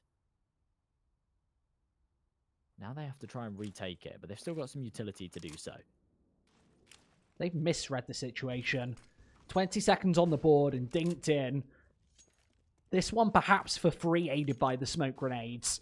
So straight in, X-Pie going to move in, double AWPs to try and retake now, and that is incredibly difficult if DinkedIn just hold their corners. Downside incredibly close. When the first headshot nailed, gives away his position, and I think that X-Pie might just have to save this one. It is a 1 versus 2, with Downside getting aggressive. It's entirely possible. Shoulder spotted, he hits the frag, and Windway, it's an AWP versus AWP 1 versus 1. X-Pie doesn't want any part of it. Back to the AK. Windway needs to hit 1 shot. This would be clutch. Has the angle. There's the kill. Back spotted. And that's DinkedIn with 8. What a messy round. 1 in contention. You realistically see that they had all of the map control initially and just robbed back off of them before this one come in. A very, very polarized game, you see, with NOX just taking those first couple of rounds, then DinkedIn right back. They haven't given up for a second. And now another, well, pretty hefty eco before the end of the half. Shep and Luminous are actually going to have bonus cash, so maybe a double AWP setup coming through once again. I do not know, but with Alpha finding that first, X-Pie hasn't been, well, too good with that shotgun. I don't think we've seen even 1 frag yet, but with the AWP certainly has been, maybe wanting to build that cash with the $800 kill bonus. Right around this corner. Another kill from the AK. Fast fragging. Good shots, and there's Alpha with even more. Sweeps away the faces. Nice convincing stuff there from DinkedIn, who are actually closing in right now on a double-digit half. They only need one more at the end. I wouldn't be surprised at this point, to be honest. We're looking at 9-5, possibly 10-5. This double-up setup coming into play once again for the Microsoft NOX side, but they just seem to be trailing. They put up a solid fight at the very start. Remember, this was 4-0. DinkedIn have won 8 of the last 9 rounds. The only one they did miss out on was where they got timed out. They still put up a hell of a fight. Now in the 15th, AWP, 4 rifles to work with, a lot of utility. We see a similar setup on the CT side, except those 2 snipers. Absolutely viable here on a map like Overpass, but they need to know how to use and utilize them. Right now, Pi looking to find the opening pick. The reactions aren't quite there. Double dips in, lands the headshot. Beautiful opener. Might be enough for them to work with. Feels like the responsibility is always on Pi's shoulders to find those openings. He's been doing that. 1-2 kills towards the A bomb site the majority of the time. He is top fragging on the server. 4-team NOX. Windway, such a hard angle. The flashbang saves his life, and he doesn't even take any damage to this one. Only 1 bullet connects. Very impactful as they make their pursuit to the curly letter. Luminous being the first man here. He's actually forced into Monster, which is very difficult. Now into the double AWPs. Shep, misfires, blows it a little early. And Quack does still walk into the sniper rifle without any of those smokes in play. So Alpha recedes right back through it after stealing 1 kill. Radiant in the back lines. He hasn't been found, and, well, that should solidify the round. 9-6, likely scoreline. Windway, where is he? He's on A. So the bomb goes away here. We saw a 1 versus 4 clutch earlier. This could be another opportunity at a 1 versus 3. He's got the AWP. Tech 9 Molotov as well. A couple of smokes. And this is where things definitely get touch and go, especially with Radiant in the back lines. That'll be the half over. Nox with 6. And I would say just below the benchmark that they were aiming for. Definitely, yeah. I mean, Overpass, it's a pretty balanced map. I think some teams even favor that T side a little bit, purely down to the fact that that B site is so abusable. It's why you often have to play 3 defenders there. And I don't think that that doesn't really correlate to any other map in the pool. You think about all 7 maps on this map pool, there's not any map where you can ever really justify playing 3 defenders towards that B bomb site. But here on Overpass, you do often see it. It's just such a difficult side to hold on to with that open skybox and all of those avenues of attack. Really a difficult one to defend. DinkedIn now on this CT side. They lead by 3. The pistol round might just be enough to give them a massive advantage here and close this one out in 2. Microsoft NOX, a hell of a lot to fight for as they head over towards A. Cleared out connector, now need to clear the toilets. They won the previous pistol, remember, so maybe an opportunity in this one, but not with Pax hitting shots like that. Full reload, he wants all 12. And still with this A bomb site fully wrapped up. DinkedIn, this would be double digits again. Next Pi doesn't spot out anybody there. And knowing that Pax is still holding here, definitely a dangerous player to try and contend with, especially in the pistol where that aim is oh so important. Takes the jump, spots Luminos, doesn't want to overpeak into the Glock, and that's why. Takes him down to 14. On a pistol round isn't usually as impactful, but look at this, Josh. DinkedIn, they've read it perfectly. They've got 4 players here, ready, waiting, raring to go. 4 players looking to practically end this one single-handedly. And with Luminos over on A, maybe if he gets the information, this would call the re-rotate back through. And look at them head through connector. I wonder if they're getting this info. Doesn't look like that's the case. So with Pax the only player here, low HP as well. This is a lot of trust to be putting in the single man. And the fake being run perfectly by Pi as Luminos takes away Pac. This will be the solid retake. Alpha, 1 and done. 2 versus 3. They are thinning out these T resources. And with Luminous not wanting to get too aggressive, it's a double dip into bank instead when he has been heard as well. Fragged by Windway. And this bomb in the open. Guac gonna finish it. Very convincing pistol there from DinkedIn. Absolutely so. I'm not really sure how that mistake was made to give up that A bomb site. Nonetheless, they actually have a team ace. And I love it. Everyone's a winner. Every single man on that CT side finding a kill. That is All on a piece of teamwork. the pie. It is. That is teamwork at its finest. I love Exactly it. what you'd think from LinkedIn. They're all about teams, building teams, connecting with your team. Yeah, It's basically the business. I love LinkedIn. I use LinkedIn all the time, bro. 10 to 6.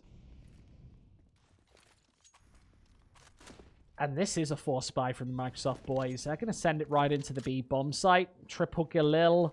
Yes, they've got those Mac 10s as well. They can be a liability. But on B, close range battles shouldn't be too much of a problem. Smoke's placed. They have to wait for it to dissipate. That's about 20 seconds. And the team damage, instead of connecting onto Alpha, looked like the lineup was perfect. But now they have to contend with this second rifle. Windway, all 30 bullets and back to the USPS. Even does a tickler damage onto Shep before he dives into water to find another one. That's him and XPie doing the lion's share of that damage. And at the 70-second mark, DinkedIn, they've been out-removered, but here comes the Farmers to finish. Pax, he is so good. Probably the MVP of this one. That was pretty filthy from Pax. Around that, I really did think would go the Microsoft Nox's way after they found that opening pick towards the B bomb site. I was expecting them to get that C4 down, use the last of that utility to give them an avenue to get those post-plant positions, but instead Pax just pushes right through. The FAMAS showing that it's not a detriment whatsoever. He can connect those headshots with style. It's going to put DinkedIn on to 11. They lead by 5, looking to make it 12 as they face up just against the pistols. And look at this. There's no Kevlar here for the T side. So as soon as those automatic rifles start to hit some shots, it's going to cause problems. But not if they're caught with their pants down. Downside with a smoke in hand. He's going to drop the only premium rifle here on the server. And now the FAMAS's MP9 and Galil have to prevail. Oh, that's always frustrating, isn't it? Pax, obviously confident, gets aggressive and punished. Luckily for Alpha, nobody has Kevlar on this Nox side, so there's an opportunity that this MP9 might absolutely crush them. And with him on the flank, he's actually got a really long-range battle, and if they don't check these corners, they're going to get totally ripped apart. There's another one for Shep. That should have been communicated.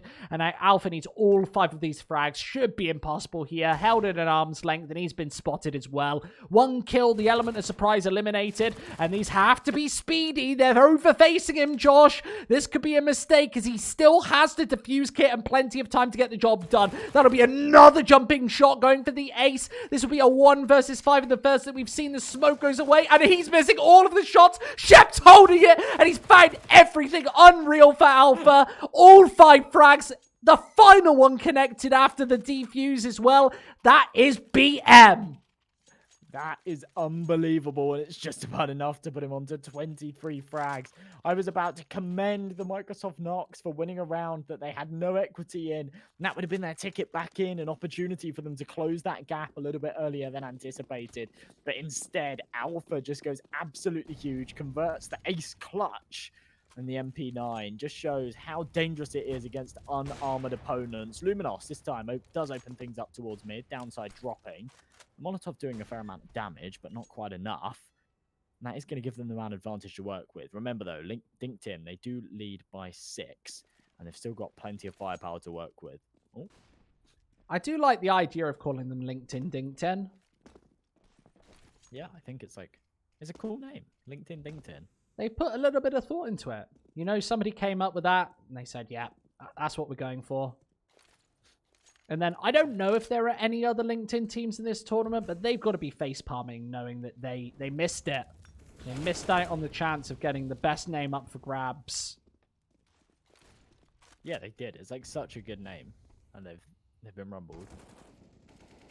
Not that they need consolidation prizes or consolation prizes, should say it right, but that'd be at least the best name of the tournament. They're actually moving into the wrong bomb site, Josh. This is unfortunate. Shep finds one, Luminos with another, and Alpha, another clutch on his hands. Last time it was an ace, but these players have body armor and an AWP. A lot harder to do. Absolutely. I think he might have just taken a ticket of damage from that molly as well. So position potentially known. Doesn't look like Luminos is aware. And Alpha's actually just going to go for the smart move. Fall away from this one. Save that M4. Might even be an AWP up for grabs somewhere. I'm not too sure. Nonetheless, I do like this. Not going to get over... overzealous, not going to charge in. Despite the fact that they do have such a substantial lead, they will allow their opponents to get onto 7. They've got rounds to play with, but they're not going to be foolish with them. DinkedIn still leading by 5. I'm not sure if they'll have much of an investment going into the next. Remember, they're going to have the minimum loss bonus, so Alpha could maybe drop a rifle, Guat could go for a FAMAS. Maybe they do just drop down to the eco here. A couple of pistols maybe dropped. Well, this is double eco territory, so stand counter-strike procedure is to fortify in this one, save in the next. We'll see. I wouldn't like them to do the opposite, eco in this one and then save in the next. That wouldn't make much sense, and with Guac leveling up the money, that might even be what they're going for. This is the first economic misplay that we've seen. The first time that they've verved away from standard Counter-Strike protocol. And these coders, they love their protocols. I don't know if those guys are developers, though. They might be the LinkedIn crew. You'd think that they would maybe know some C#, but talking of sharp, there are a couple of pistol shots right there and a couple of rifles dropped as well. An AK-47, perhaps, for Alpha. He's going to go for it as well. There are plenty of rifles on the ground with Pax and AWP. I wonder if they go for this one. They certainly should. They've got body armor on 2 of the surviving players. So this, definitely possible. 2 players, Radiant and XPie. He's been great. Needs to connect so many shots here, and there goes the flash over the top. They obviously know them, and, well, that one doesn't quite connect perfectly, but Radiant playing the anti-flash position gets traded, and now XPie needs to practically keep them in this series with the 1 versus 2, and playing right around the smoke. It's the double spray down. Yeah, it's always the danger when you have the angle posted perfectly, you have the information, and your teammates, they have no choice but to push right through. There was no kit available, remember, for that CT side. So whilst it may be deemed as foolish, they did have to push through that smoke, and it just wasn't going to work out for them whatsoever. 12-8. Scoreline closes up. AK-47's on the board and an AWP there for Luminous. Desert Eagles, that's all that remains. And this is, I said, double eco territory, and they've gone for the double eco. You can either force buy and then eco. That gives you a minimal buy going into the then third. But, well, realistically, this then gets difficult, then gets dangerous, and they've played this just as good by going for the double eco scenario, especially if they've done damage in both of these rounds. I think the force buy might have panned out as well, maybe a firepower advantage. Radiant trades back 1. Remember, Windway is very low on HP as well, so this is an even situation that should usually favor the T side. Absolutely, yeah. Of course, once you found that opening pick, you do kind of thin out those defenses, and just against his pistols too, does make things tricky. Not if Wimway is able to still find frags. Maybe retrieve himself a rifle too. MBL stuck between a rock and a hard place, needs to fight his way out. Absolutely does. 2 snappy headshots, now left in a very tricky situation. And as he peeks out, this Deagle surely connects, and Pax finishes things off. DinkedIn on to 13. 3 away from closing this one out. And now they've actually got the money to do so. A round that they really shouldn't have been able to take, and they absolutely do. So they're going to be chuffed. And you know, when that Desert Eagle's in the hands of Pax especially, that he's going to be connecting a lot of those shots right there. He's been playing some great Counter-Strike all day. Almost a top fragger in this one as well. 20 kills, definitely good enough. Not quite to the standard of Alpha on 25. But both of these players, along with Downside as well, I've got to say he hasn't been a downside of this CT side. 20 kills for him. So 3 players above that 20 mark. Powerful stuff. They need 3 to finish out these semis. Well, they draw closer and closer to the grand finals. DinkedIn putting up a rock-solid performance. The crossfires, the trades all coming through. That is going to give them the man advantage here in the 22nd. Might not seem like the end just yet, but we're drawing close to it. Pax posted on this angle towards the toilets. As soon as Emperor peeks in, it's going to be a fight that he has to contend with. Needs the support from his teammate. It's here. Luminous wants to try and take this one. Wants to try and take the head by storm, but it's not going to happen. The CT side still prevailing, and Luminous left in an impossible situation, surely. Yeah, with Downside closing them out, that is 14 wrapped up on the board. They've got such a substantial lead. You could never see them letting this one go. Wrapped up like a Christmas present, Squid. It's that time of year, 25th of December, it's coming. It is. I'm excited. What do you want for Christmas, young man? I want a pony. You want a pony? Well, you might get one. You might get a ponytail if the barbers stay closed. Oh, I'm getting close to it. I'm getting close to it. That's enough. That's like budget Santa, little Santa. No, I don't want a pony. I've actually asked for some frames. Some I want some of my frames. yeah. So I want some of my my old fancy achievements to be put in custom frames, like old jerseys from when I used to play in teams. I want them to be put in fancy frames. But I got a quote, and it costs a lot of money to put things in frames. Apparently, Frames usually cost more than the items inside. they do. They definitely do. But I thought it'd be a nice little display for my office. So It's all that sentimental value. You can have a look at the walls. My walls are totally green as a broadcaster myself. nah, I want jerseys with my name on it because I'm really self-absorbed and egotistical. Apparently. I've won some awards, as per my Twitter bio. 3 times winner of the UK's Biggest Mouth Award. 2016, 17, and 18. Oh yeah. DinkedIn might take an award of themselves if they carry on playing this well, going into the grand finals especially. 15-8, and they look to want to close this one out. It's the M4's picked up for the final time, perhaps. NOX, they'll be on a bit of a janky bye with the Galils. They need to switch up the pace, switch up the speed. It was a 16-6 on Mirage, and this is looking like a very similar scoreline, especially when the halves flipped. DinkedIn's defenses seem impenetrable in this one, and of course, the second semi-final is 2 Microsoft teams, so we've got to see if they can just dismantle the whole organization. Maybe not, but remember, they've absolutely just bewildered them in this series. And with this rifle investment, no warps to be found on both squads. 90 seconds to play, and XPie holding this angle, often the floating voter. I wonder if DinkedIn have actually read this at this point, that he's been playing towards the other side of the map the majority of the time. They haven't this time. Quick headshot. Doesn't force any rotates. Instead, that's from NOX going back towards the pointy letter. In towards B. Downside another kill. XPie might be the man to get the job done here. 19 kills. Top fragging for the majority of this game. Definitely heavy impact with all of the rifles. And with a minute on the board, Alpha powerful position. They might be about to walk into this one. Well, he has been hitting hard, but unfortunately for him, this could be the final round for the Microsoft NOX unless they get something done towards the B-bomb site. Alpha just spotted out the feet. He's going to relay that information, and these are must-find kills here for the Microsoft NOX side as they push into this B-bomb site, but they need to be careful of the flank. It's hot and heavy. Oh, it absolutely is. Kills found. Rotate coming through. Just Shep alive as Luminos gets left as the last player. He's going to connect the frag, and that will be 16-8, Josh. We found our grand finalist here today. It will be NOX getting eliminated, but a great semi-final placing as DinkedIn take not the trophy just yet, but grand final placing. Definitely something to watch out for in those finals. Great team, I got to say. Absolutely, yeah. They were looking on fire in today's series. I was really expecting the semi-finals it to be a little bit more contentious. We did see that in those opening rounds. Microsoft NOX really putting up a fight, but it just didn't stop the DinkedIn side from prevailing. 16-6, and I believe, what was it, 16-9 or 16-8 on that final map. Really, really dominant stuff on Overpass. Of course, it was their own pick, and they were just looking fantastic. So really, really great Counter-Strike.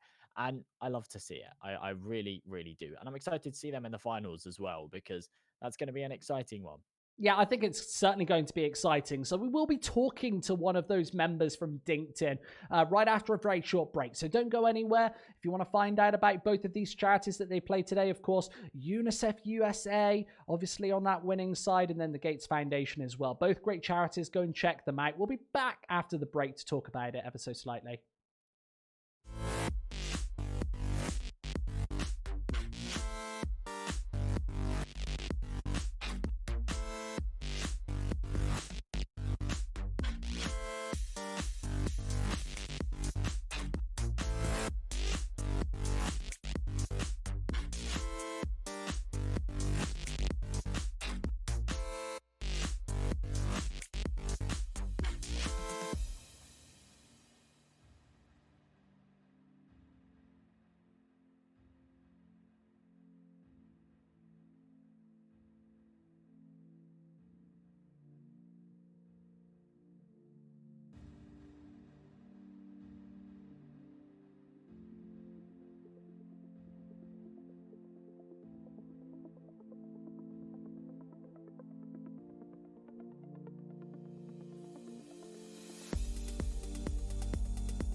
Welcome back, everybody. That aforementioned promised interview with our winners today, DinkedIn, from LinkedIn, of course. I've got to say, guys, I think out of all of the tournament names, all of the team names that we've seen throughout this tournament, I think that you don't just take the prize of getting through to the grand final here today, but maybe, just maybe, the best team name as well, because I really appreciate that.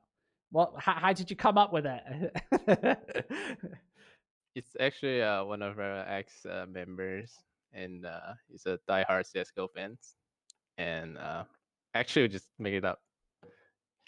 So, I think that before further ado, maybe you two should maybe introduce yourselves, because we've got Alpha here and Windway here as well. Two of the better players in that series, I've got to say. I think everybody showed up and had their moments, right? Yep. So what do you... Actually didn't play that well, but thanks for the team for carrying me. I would say that Windway especially, maybe not as good at the start of that first map, definitely found your groove on the series. Did you find maybe a little more uncomfortable right at the start, and then as you built in, you got maybe more comfortable, or am I overreading it? I think it's like in the early rounds, we didn't have the econ to get an op, right? Just because we needed that op for taking the window control. And I think later on, as we, building up our econ, we're a little bit more comfortable, yeah. Sure thing. Windway is a like primary opper, and then you need to hit the op. Yeah, absolutely. I think obviously economy super important. Joshua, we've obviously got our second host here today. What did you think of their performances? I thought it was fantastic. Yeah, I was really, really impressed. I mentioned a lot on the broadcast. Those opening rounds are very contentious, and then you guys started to pull away. And I think that you talking about that AWP really does kind of correlate in my mind. You see those first sort of 5 or 6 rounds going back and forth. As soon as you got that AWP in hand, especially on that CT side, that is really where you started to pull away, and you just put up a fantastic performance. And I mean, were you guys expecting to get this far? Obviously, you guys are a really strong team, but were you expecting the competition to be a little more fierce, or were you expecting to maybe make it to a semifinals, grand finals? Yeah. No, you can go ahead. Ooh. Oh, sorry. I think it's a great question. So, like, last season is our debut season, and then we got like placed third. I think like this time around, like we're definitely aiming for the final. I would say that like throughout this BO3, we got some pretty lucky with the clutches and whatnot. So like some of the rounds definitely could go either way. We're just happy that we came out on top. Absolutely. Yeah, and like from last season, we've been playing together for like a whole year, and we built up some great synergies. So yeah, that's probably why. I feel like we had a mixture of confidence there as well, didn't we, Josh? We had an instant yes jump in.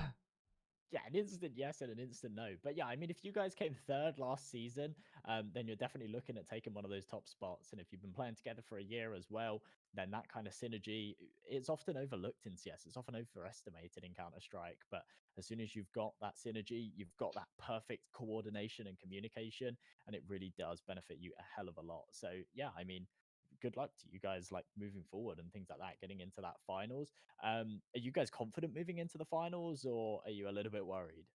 Who's your biggest fear? Looking at that other semifinals matchup, who would you rather play? We have no fear. We don't care. No fear. Just kidding. Absolute confidence here. Yeah, so I think last season Microsoft won the whole thing, which I think like they're the championship team, right? See if they can defend their titles. I'm not sure if they played their BO3 yet, but if I had to choose, I think both teams are equally strong. We really don't have a preference. We're just trying to prep as much as we can. Yeah, just take what is ever in front of you. And that actually leads really nicely onto my next question as well. You mentioned the prep right there. What sort of preparation are you actually doing for these tournaments? Honestly, we just kind of play face it, play matchmaking. Not too serious, I don't think, just because like a lot of times people are busy with the schedule. We're not like any of the amateur team and whatnot. But yeah, just playing it for fun. Yeah, Especially me, I've been pretty busy in the recent days, and we actually just played a little bit last night. But like I said, we have been building our synergies for a whole year, so it's not a big deal. Well, of course, you talk about those busy schedules. You guys obviously work for LinkedIn. What are your kind of roles within that business? What do you do? Oh, I'm a software engineer. Yeah, I'm a software engineer as well. So some of the coding jokes that we told on broadcast, not going to go over your guys' heads. by the looks of things. Josh, we told a couple of I think I had a protocol joke today. I think maybe I had something else the other day as well, because we know that we've got a couple of developers in the midst. One other thing that we do have to talk about, though, Josh, is actually these charities, right? Yes, yeah, of course. You guys are supporting, is it UNICEF? Yes, Right? UNICEF USA. Yeah, okay, all right. If I'd have got that wrong, that'd have been very bad. But yeah, I mean, that's a really, really awesome charity, and a big one for you to be supporting, and for you guys to make it this far means that you do actually get to give that charity money towards those guys. And how does that make you feel? How are you guys feeling about that one? Yeah, we're feeling honored, and we're happy that we can do something significant and great during these pandemic times by just playing out Tough our times. hobbies. Yeah, exactly. So yeah, I'm really happy. And what made you pick UNICEF USA, by the way, as well? Do you want to say a couple of words about the charity? Yeah, I think that one of the biggest charity is trustable, and also they're supporting kids and like supplying food for all over the world. So we just want to make some big contribution. I don't want to say big, but yeah, something. Yeah, just whatever you can kind of do, right? And use the kind of power of gaming. And I think that that's something that we've seen more and more over the last years, especially a lot of charity fundraisers, a lot of really good work being done. And I think that the CEA is heavily contributing to that as well, just by bringing a little bit of fun in as well. We were taking looks at the Twitch chat during this. Obviously, a lot of people that you guys are close to, a couple of supporters out in the chat as well, I've got to say, for both teams. It's got to be said. So it feels like it's bringing a really nice, energetic atmosphere. And is that kind of one of the reasons why you play in these tournaments? Because there is that sort of community vibe? Yeah, definitely. Shout out to our fans. We love them so much. and we're like playing for a great cause, right? So why not? It's like a win-win. Exactly.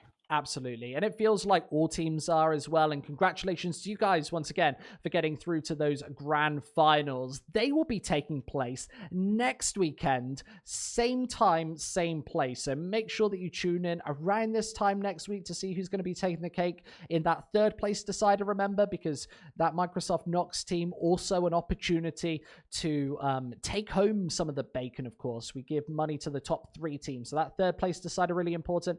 Then, of course, that grand final to top off the whole tournament. So good luck to you guys. Congratulations. Great performance here today. And thank you so much to everybody at home for tuning in. We'll see you next time. Thank you, guys. Cool. Thank you so much. Have a good one. So I work at Amazon. I'm actually part of the Ops Tech IT team, which is just like operations IT. Aside from that, I just pretty much game. I'm at home with my fiance and 4 cats and taking care of our newborn son.